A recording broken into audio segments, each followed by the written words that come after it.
Good evening. Tonight we're reading Persuasion by Jane Austen. Chapter 14. Though Charles and Mary had remained at Lyme much longer after Mr. and Mrs. Musgrove's going than Anne conceived they could have been at all wanted, they were yet the first of the family to be at home again, and as soon as possible after their return to Uppercross, they drove over to the lodge. They had left Louisa beginning to sit up, but her head, though clear, was exceedingly weak, and her nerves susceptible to the highest extreme of tenderness. And though she might be pronounced to be altogether doing very well, it was still impossible to say when she might be able to bear the removal home. And her father and mother, who must return in time to receive their younger children for the Christmas holiday, had hardly a hope of being allowed to bring her with them.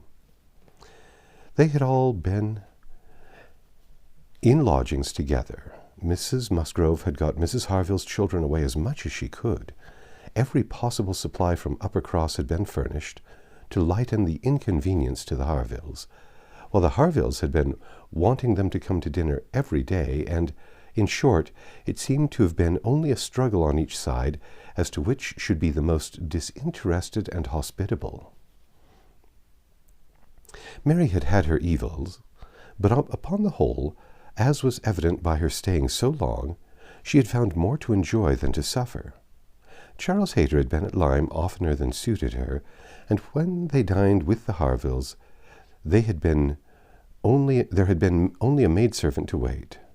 And at first Mrs. Harville had always given Mrs. Musgrove precedence, but then she had received so very handsome an apology from her on finding out whose daughter she was, and there had been so much going on every day. There had been so many walks between their lodgings and the Harvilles, and she had got books from the library, and had changed them so often, that the balance had certainly been much in favor of Lyme. She had been taken to Charmouth, too, and she had bathed, and she had gone to church, and there had been a great many more people to look at in church, at Lyme, than at Uppercross, and all this, joined to the sense of being so very useful, had made really an agreeable fortnight. Anne inquired after Captain Benwick. Mary's face was clouded directly. Charles laughed. "Oh, Captain Benwick is very well, I believe, but he is an odd young man. I do not know what he would be at. We asked him to come home with us for a day or two. Charles undertook to give him some shooting, and he seemed quite delighted, and for my part I thought it was all settled when, behold, on Tuesday night he made a very awkward sort of apology. He never shot, and he had been quite misunderstood, and he had promised this, and he had promised that. And the end of it was, I found that he did not mean to come. I suppose he was afraid of finding it dull, but upon my word I should have thought they were living lively enough at the cottage for such a heartbroken man as Captain Benwick." Charles laughed again and said, "Now, Mary, you know very well how it really was. It was all your doing," turning to Anne. "He fancied that if you went with us he should find you close by. He fancied everybody to be living in Uppercross, and when he discovered that Lady Russell lived 3 miles off, his heart failed him, and he had not courage to come. That is the fact, upon my honour. Mary knows it is." But Mary did not give in to it very graciously, whether from not considering Captain Benwick entitled by birth and situation to be in love with an Elliot, or from not wanting to believe Anne a greater attraction to Uppercross than herself, must be left to be guessed. Anne's goodwill, however, was not to be lessened by what she heard. She boldly acknowledged herself flattered, and continued her enquiries. "Oh, he talks of you," cried Charles. "In such terms—" Mary interrupted him. "I declare, Charles, I never heard him mention Anne twice, all the time I was there. I declare, Anne, he never talks of you at all." "No," admitted Charles, "I do not know that he ever does, in a general way, but, however, it is a very clear thing that he admires you exceedingly. His head is full of some books that he is reading upon your recommendation, and he wants to talk to you about them. He has found out something or other in one of them, which he thinks— I cannot pretend to remember it, but it was something very fine. I overheard him telling Henrietta about it, and then Miss Elliot was spoken of in the highest terms. Now, Mary, I declare it was so. I heard it myself, and you were in the other room. Elegance, sweetness, beauty. Oh, there was no end of Miss Elliot's charms. "And I am sure," cried Mary warmly, "it was very little to his credit if he did. Miss Harville only died last June. Such a heart is very little worth having, is it? Lady Russell, I am sure you will agree with me." "I must see Captain Benwick before I decide," said Lady Russell, smiling. "And that you are very likely to do very soon, I can tell you, ma'am," said Charles. "Though he had not nerves for coming away with us, and setting off again afterwards to pay a formal visit here. He will make his way over to Kellynch one day by himself, you may depend on it. I told him the distance and the road, and I told him of the churches being so very well worth seeing, for as he has a taste for those sort of things, I thought that would be a good excuse. And he listened with all his understanding and soul. I am sure, from his manner, that you will have him calling here soon. So I give you notice, Lady Russell." "Any acquaintance of Anne's will always be welcome to me," was Lady Russell's kind answer. "Oh, as to being Anne's acquaintance," said Mary, "I think he is rather my acquaintance, for I have been seeing him every day this last fortnight." "Well, as your joint acquaintance, then, I shall be very happy to see Captain Benwick." "You will not find anything very agreeable in him, I assure you, ma'am. He is one of the dullest young men that ever lived. He has walked with me sometimes from one end of the sands to the other without saying a word. He is not at all a well-bred young man. I am sure you will not like him." "There we differ, Mary," said Anne. "I think Lady Russell would like him. I think she would be so much pleased with his mind that she would very soon see no deficiency in his manner." "So do I, Anne," said Charles. "I am sure Lady Russell would like him. He is just Lady Russell's sort. Give him a book, and he will read all day long."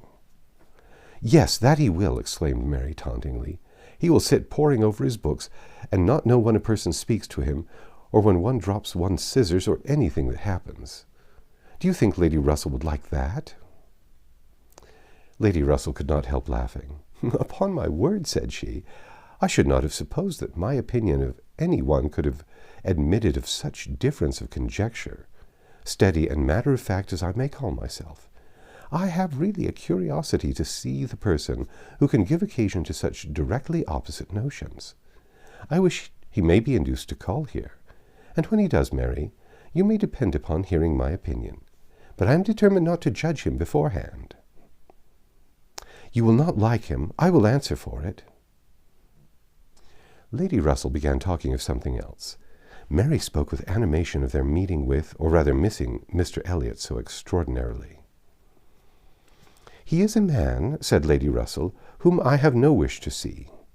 His declining to be on cordial terms with the head of his family has left a very strong impression in his disfavour with me." This decision checked Mary's eagerness, and stopped her short in the midst of the Elliot countenance. With regard to Captain Wentworth, though Anne hazarded no inquiries, there was voluntary communication sufficient. His spirits had been greatly recovering lately, as might be expected. As Louisa improved, he had improved, and he was now quite a different creature from what he had been the first week.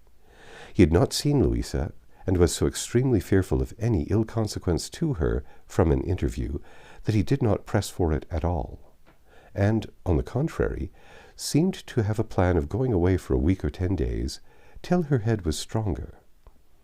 He talked of going down to Plymouth for a week, and wanted to persuade Captain Benwick to go with him. But as Charles maintained to the last, Captain Benwick seemed much more disposed to ride over to Kellynch.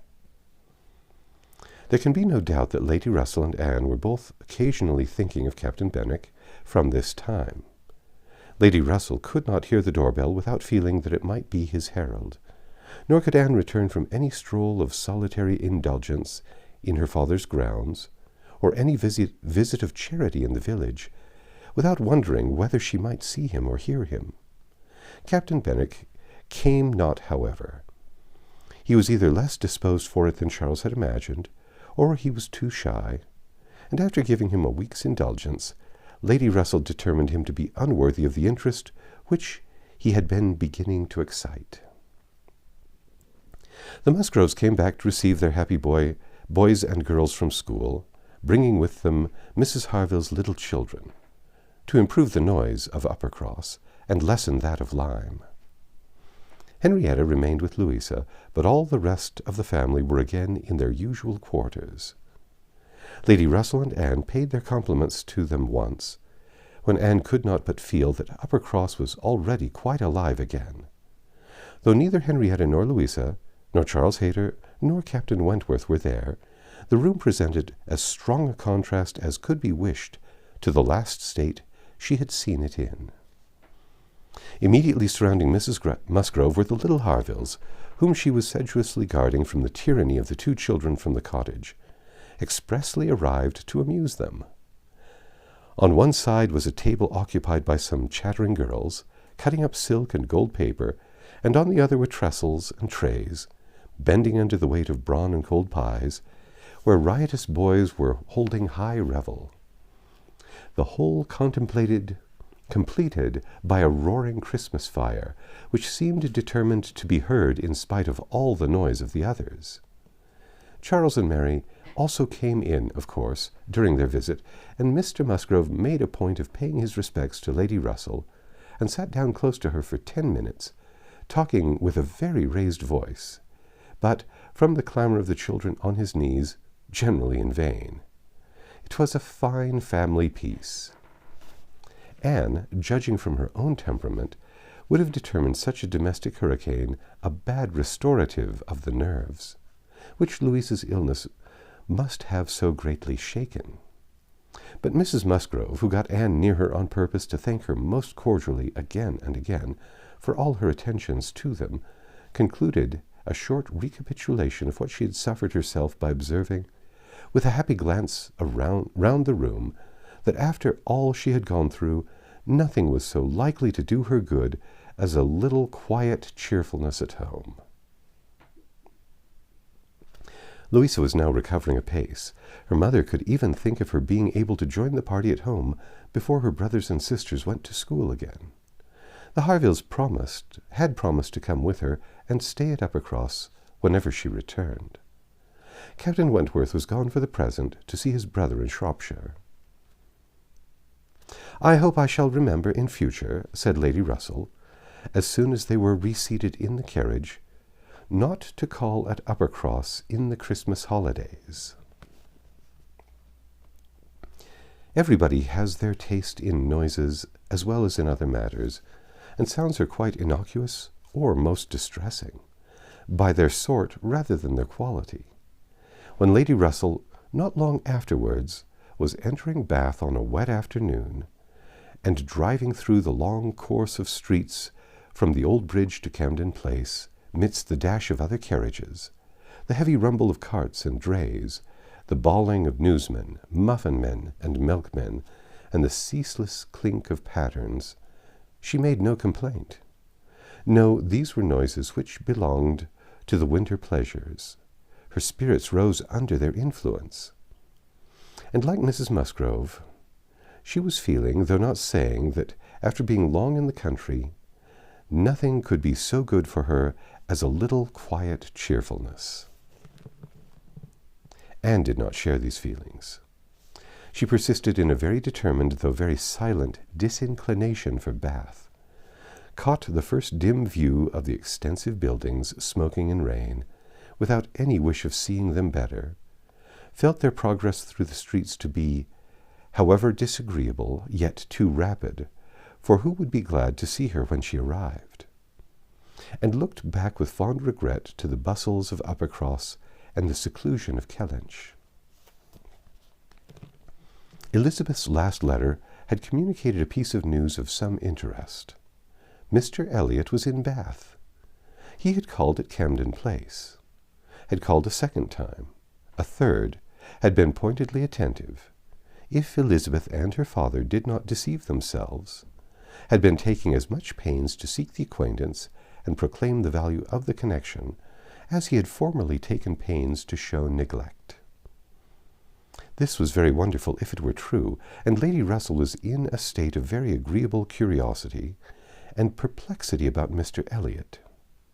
already recanting the sentiment she had so lately expressed to Mary of his being a man whom she had no wish to see. She had a great wish to see him.